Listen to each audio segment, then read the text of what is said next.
আরও একটা নতুন ব্লগে সবাইকে অনেক অনেক স্বাগত, অনেক অনেক ভালোবাসা এবং অনেক অনেক প্রণাম। তো যাই হোক, আজকের ব্লগটা আমি এখান থেকে শুরু করছি, মানে আমার দুপুরের রান্নাবান্না থেকে। আর আমার কাজকর্ম রান্নাবান্না দেখতে তোমরা সবসময় খুব ভালোবাসো। আর রিসেন্ট আমার যেহেতু শরীরটা খারাপ, আমি সেরকমভাবে কাজকর্মের ভিডিও দেখাতে পারছি না। আমার নিজেরই খুব খারাপ লাগছে যে যেটা আমার ভালো লাগার জায়গা, সেই জায়গাটা আমি ঠিক রাখতে পারছি না। তো আজ অনেকদিন পরে আমি রান্নাবান্নার একটু ভিডিও করেছি, যেটা তোমাদের সঙ্গে শেয়ার করব। কারণ আজকে একটা ইউনিক রেসিপি তোমাদের সঙ্গে শেয়ার করব।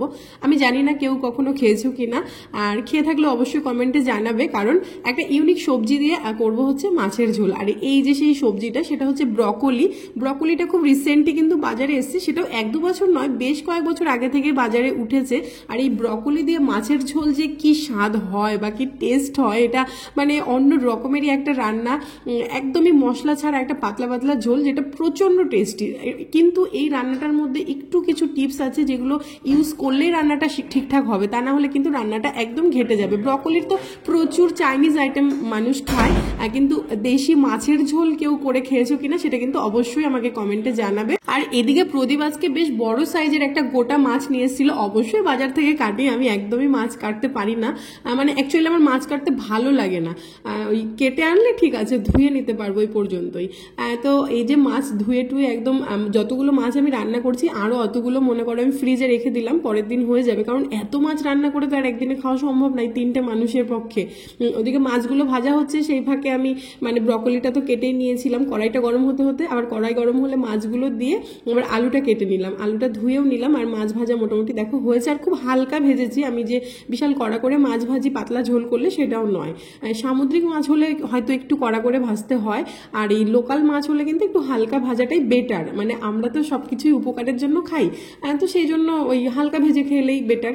ওদিকে কিন্তু আমাদের কিয়ানসোনা স্কুল থেকে চলে এসছে, ও তো 11টায় স্কুল থেকে ফিরে যায়। আর ও ফেরার পরে আমি মোটামুটি রান্নাটা বসাই, আর ওদিকে ওকে আমি খেতেও দিয়ে এসছি। আর এখানে একটুখানি আদা কেটে নিচ্ছি, মানে আদাটা ছুলে নেবো, তারপরে আদাটা আমি ভালো করে বেটে নেবো। এই দেখো একা একা খাবে, আমি বললাম চল আমি খাইয়ে দিই, না আমি একাই খাবো। আবার বলছে মাম্মাম তুমি আমাকে একদম বিরক্ত করো না তো, আমি একাই খাচ্ছি, তুমি দেখতে পাচ্ছ না আমি একা খাচ্ছি। মানে এইরকম হচ্ছে পাকা পাকা কথা। তো আমি বসিয়ে দিয়েছি, চলো একাই খাও। একা খাওয়া নাকি খুব ভালো, সেটা ডাক্তারবাবুরা বলেন যে একা যদি মানে তুমি 3-4 বার খাওয়ালেও যা হবে, একা একবার বাচ্চারা হাত দিয়ে খেলে সেটা মানে সেইটুকুই পুষ্টি তাদের বডিতে পাবে। তো সেই জন্য একা যেটুকু খায় ছড়িয়ে ছিটিয়ে, একটু নোংরা হয়, আমার কষ্ট হয়, এটাই যা। তো এইদিকে মাছ টাছ সবকিছু ভাজা হয়ে গেছে। আর ওই মাছ ভাজা তেলে না আমার মাছের ঝোল করতে ভালো লাগে না, আমার মনে হয় যেন মাছের একটা গন্ধ থাকে। যেহেতু পাতলা ঝোলের তরকারি করবো, তো তেলটা আবার ফেলে দেবো। এবার মাছের মাথা দুটো আমি রেখেছি যে আজকে একটুখানি ছ্যাঁচড়া টাইপ কিছু করবো। ছ্যাঁচড়া নয়, ছ্যাঁচড়া টাইপ কিছু। কারণ ছ্যাঁচড়া করতে গেলে অনেক রকমের মানে সবজি লাগে, অত সবজি ঘরে ছিল না। কিন্তু পালং শাকের শীষ ছিল আর কি, ওই শীষ পালং যেটাকে বলে। তো সেই শীষ পালংয়ের শীষগুলো আর আলু আমি 5 ফোড়ন দিয়ে দিয়েছি তেলের মধ্যে, দিয়ে ওটাকে ঢেকে দিয়েছি একটু নরম হওয়ার জন্য। তারপরে বাকি কি দিচ্ছি মানে তোমাদেরকে দেখাচ্ছি। আর এইদিকে দেখো ঘরের অবস্থা, দেখো খেয়ে দিয়ে একাই উঠে গেছে। উঠে এখন তো আবার ওই বেসিনের মানে কলটায় হাত পায়, মানে জাস্ট কোনো রকমের হাতটা ধুয়ে বিছানায় মুছেছে হাতটাকে, তারপরে মুখটা এরকমই এঁঠো রয়েছে। এই দেখো এই যে সেইগুলোকে পরিষ্কার করতে আমার কি অবস্থা হয় ভাবো। তারপরেও আমি ওকে একাই খেতে দিই, আমি জোর করি না যে আমি খাওয়াবো। ওই নোংরাটা একটুখানি কষ্ট হয় পরিষ্কার করতে। তো আমি বারবার মানে রান্না করছি আর ওকে গিয়ে দেখে আসছি, কারণ ও নিজে পুরো একা রয়েছে, কেউ নেই। এবার এইভাবেই মানে সামলাতে হয়, কিছু করার থাকে না। কারণ প্রদীপ তো আর সবসময় বাড়িতে থাকতে পারে না। এদিকে আমার ভাত হয়ে গেছে, ভাতের ফ্যান ঝরানো হয়ে গেছে। আবার মাঝে মাঝে ও রান্নাঘরে চলে আসছে, আমি ডাকছি, মানে কাজ করছি আর সমানে ডাকছি যে এখানে এখানে, ও তো আসছেই না। আবার যখন দেখছি যে একদম চুপচাপ হয়ে যাচ্ছে, তখন আবার নিচে গিয়ে দেখছি যে কি করছে অ্যাকচুয়ালি বদমাশিটা। তো এইভাবে আমাকে কাজকর্মগুলো সামলাতে হয় প্রতিদিন সংসারে। আর এইদিকে দেখো আলু আর পালং শীষটা কিন্তু আমার নরম হয়ে গেছে। আর ওর মধ্যে আমি দেওয়ার জন্য একটুখানি ওই শিম কেটে নিয়েছি, আর ওই পালং শাকের যে পাতাগুলো সেগুলোকে আমি আলাদা রেখেছি। কারণ পাতা আমি কখনোই আগে দিই না কোনো রান্নাতেই। আমার রান্না যারা ফলো করো তারা জানো যে কোনো শাক পাতা আমি পরের দিকে দেওয়াটা পছন্দ করি। শাক পাতার কালারটা গ্রিন থাকলে আমি মানে সেই রান্নাটাকে পারফেক্ট বলে মনে করি, মানে এটা আমার যুক্তি বা আমার মত। আর এদিকে আমি একটুখানি আদা আর কাঁচা লঙ্কা মানে বেটে নিলাম মিক্সিতে, কারণ আদা কাঁচা লঙ্কা আমার আজকে দুটো রান্নাতেই লাগবে। এই যে দেখো পালং শাকের যেই মানে নরমের দিকটা ছিল না, নরম ডাটা প্লাস শাক, সেটাকে আমি আলাদা রেখেছিলাম। ওই সেই শাক পাতাগুলো আর শিমগুলো আমি দিয়ে দিলাম, আর তার মধ্যে দিয়ে দেবো হচ্ছে কাঁচা লঙ্কা, আদা বাটা আর এই মাছের মাথাগুলো দিয়ে এবারে জাস্ট ঢেকে ঢেকে কষবো। এটাই হচ্ছে একদম এর মশলা। এখানে আমি আর কিচ্ছু মশলা দেবো না, কারণ পালং শাক, শিম আর মাছের যে একটা সুন্দর গন্ধ না, এই রান্নাটাকে অপূর্ব একটা মানে স্বাদ এনে দেয়। তো রান্নাটা হয়ে যাবে। আর এইদিকে আজকে পাপানকে স্কুলে আনতে গিয়ে এনেছিলাম পেয়ারা। দেখো পেয়ারাটা দেখেই বুঝতে পারছো কতটা টেস্টি। আমার মনে হচ্ছে কখন খাবো পেয়ারাটা। তো কাটার সময় নেই, সেজন্য আমি গোটা পেয়ারায় ধুয়ে নুন দিয়ে খেতে শুরু করলাম। যেহেতু এগুলো কষছিল আর মোটামুটি আর আজকে মশলা করার তো কিছু নেই, কারণ হচ্ছে ওই আদা আর লঙ্কাটা বেটেই নিয়েছি। তো এটা হতে হতে আমি একটুখানি পেয়ারা খাচ্ছিলাম, আবার পাপানকে নিচে দেখতে যাচ্ছিলাম, মানে এইভাবে আর কি চলছে। দেখো রান্নাটা প্রায় হয়ে এসেছে। এর মধ্যে একটু উপর থেকে ধনেপাতা ছিটিয়ে দিলে বেশ সেন্টটা খুব ভালো হয়, কিন্তু আজকে আর আমি ধনেপাতা দিইনি, এমনি রেখেছি। পালং শীষের যে একটা সুন্দর গন্ধ, ওটা আমার খুব ভালো লাগে। আর শিম মানে একসঙ্গে মিক্সড হয়ে সুন্দর একটা গন্ধ বেরোয়। এর মধ্যে অনেকে বেগুন দেয়, মানে প্রপার যে স্যাচটা সেটা করতে গেলে কিন্তু বেগুন টেগুন দিতে হয়। তো আমি ওগুলো কিছু দিইনি, অল্প সবজি দিয়েছি। ওই জন্যই বললাম যে ছ্যাঁচড়া মতন কিছু করছি, কিন্তু অ্যাকচুয়ালি এটা ছ্যাঁচড়াই, খেতে খুব ভালো হয়। আর ওদিকে হয়ে গেছে, আমার ছ্যাঁচড়াটা নামিয়ে দিয়েছি। তারপরে কড়াইতে একদম সামান্য তেল দিয়েছি, যেহেতু বললাম হেলদি একটা পুষ্টিকর মাছের ঝোল করব। আর ব্রকলি তো প্রচন্ড পুষ্টিকর একটা সবজি, সেটা জানোই।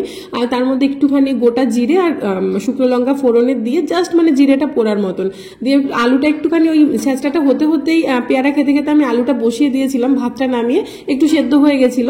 তো ওই জন্য আলুটা দিয়ে জাস্ট নুন হলুদ দিয়ে নেড়েচেড়ে ঝোল দিয়ে দিলাম। আলুটা ভাজিও নি, কিচ্ছু করিনি, মানে পুরো পুষ্টিগুণটা যেন একদম পাই সেরকম ভাবেই রান্নাটা করা।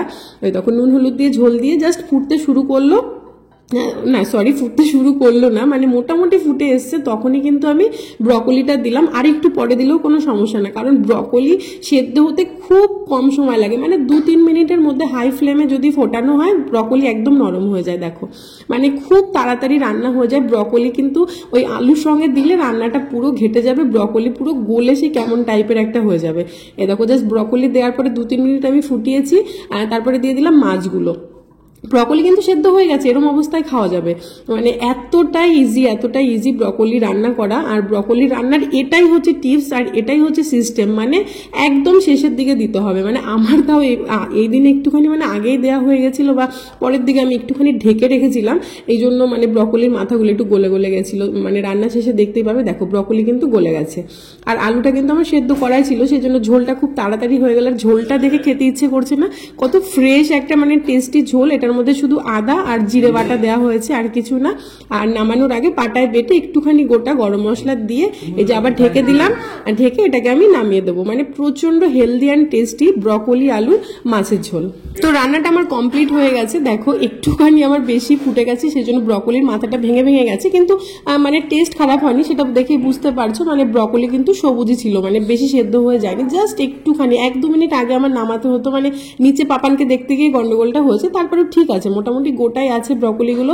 যাই হোক এইবারে হচ্ছে আমার রান্নাঘর পরিষ্কার করার পালা, মানে গ্যাস ট্যাসগুলো ভালো করে মুছে টুছে।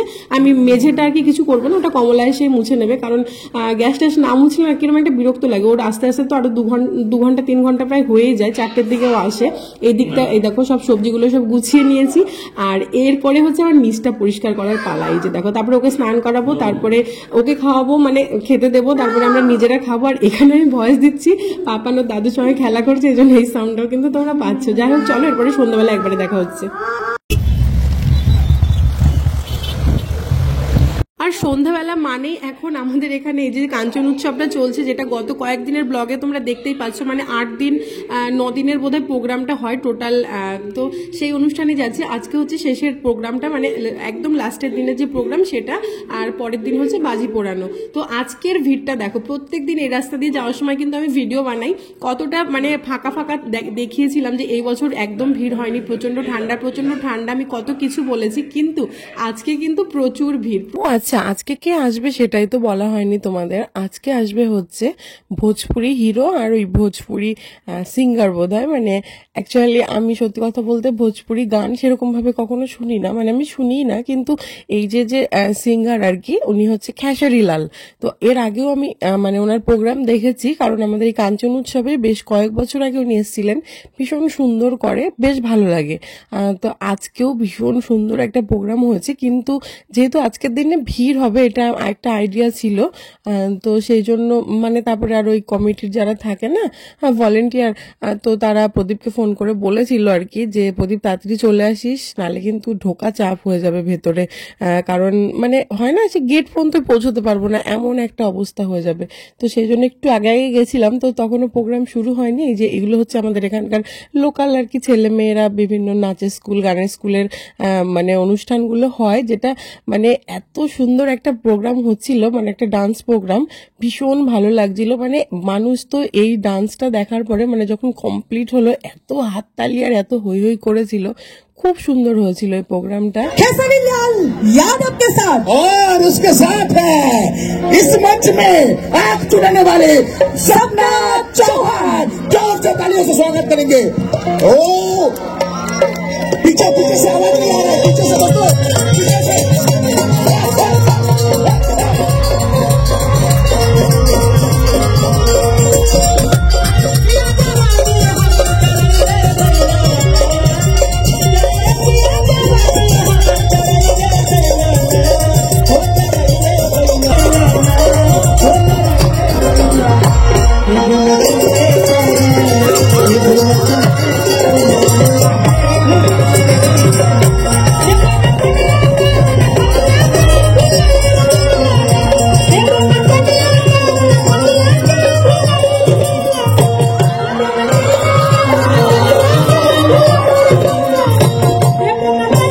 जय बांग्ला। चलिए थैंक यू सो मच कि आप लोगों का प्यार फिर से हमें यहाँ लेकर आया, आपका आशीर्वाद, आपका प्यार। एक जोरदार हल्ला करके ताली बजाओ, इतना हल्ला करके ताली बजाओ कि ये संदेश दीदी के पास चला जाए।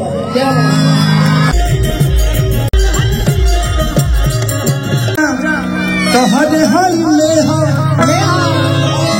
कि बन गई बारा तू मरद बारा है कि खड़ा बाड़ी बिना तो गोदी उठाओ बा तनी मोरद मेहरा भी खाली पकड़ा। हाँ भर अकवारी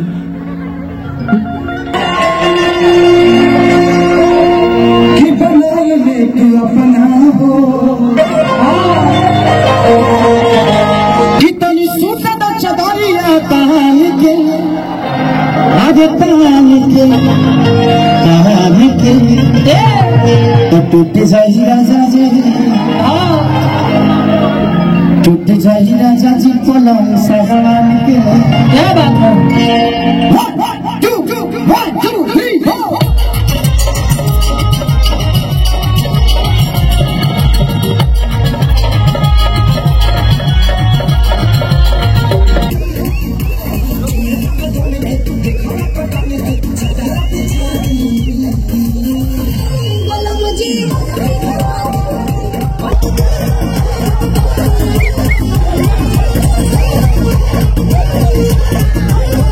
কিন্তু ভীষণ সুন্দর প্রোগ্রাম হচ্ছে, সেটা তোমরা দেখেই বুঝতে পারছো। মানে এত হই হই, আর অ্যাকচুয়ালি কি বলতো, স্টেজ শো না, যত হই হই হবে মানে যত নাচ টাচ এরকম হবে তত কিন্তু জমে ওঠে, তত ভালো লাগে। মানে নিচে তো কেউ দাঁড়িয়ে ছিল না বা থাকছে না, মানে এত নাচানাচি করছে। যাই হোক আমরা হচ্ছে বেরিয়ে যাচ্ছি, কারণ বাবা বাড়ি চলে এসছে, এবার গিয়ে আবার হচ্ছে বাবাকে খেতে টেতে দিতে হবে, এই জন্য। তারপরে হচ্ছে মেন কথা ভিড় প্রচন্ড, আর আমাদের মানে অভিজ্ঞতা আছে তো, যেদিন বেশি ভিড় হয় একদম প্রোগ্রাম শেষ করে বেরোতে গেলে না, মানে ওই একটা গলি, বাইক রেখে একটা গলি দিয়ে ঢুকতে হয় তো মেলার মাঠে, তো সেই জায়গাটায় না মানে দম ছাড়া যায় না, এতটা ভিড় হয়ে যায় ওই গলিটার মধ্যে। মানে গিয়ে বাইক বের করাটা খুব চাপ হয়ে যায়, রাস্তা দিয়ে মানে সে পিঁপড়ের মতো নাগাতে হয়, যেহেতু ওই ডিভিসির ব্রিজটা পেরোতে হয়। তো সেই জন্য আমরা একটুখানি আগে আগেই বেরিয়ে গেলাম, মানে প্রোগ্রাম শেষ হওয়ার একটু আগে, কয়েকটা গান আগে, যে আমরা গিয়ে বাইক বার করে যেতে থাকি, না হলে অনেকটা রাত হয়ে যাবে বাড়ি পৌঁছতে পৌঁছতে। আর এটা আজকের দিনে কতটা ভিড় সেটা দেখেই বুঝতে পারছো। দেখো মানে কতটা দূরে চলে এসেছি স্টেজ থেকে বেরিয়ে, হাঁটতে হাঁটতে, তারপরে দুপাশে মানুষজন দেখো। চলো এখন তো বাড়ি চলে যাচ্ছি, দেখা হবে তোমাদের সঙ্গে আগামীকাল নেক্সট ভিডিওতে। আপাতত এখানেই টাটা।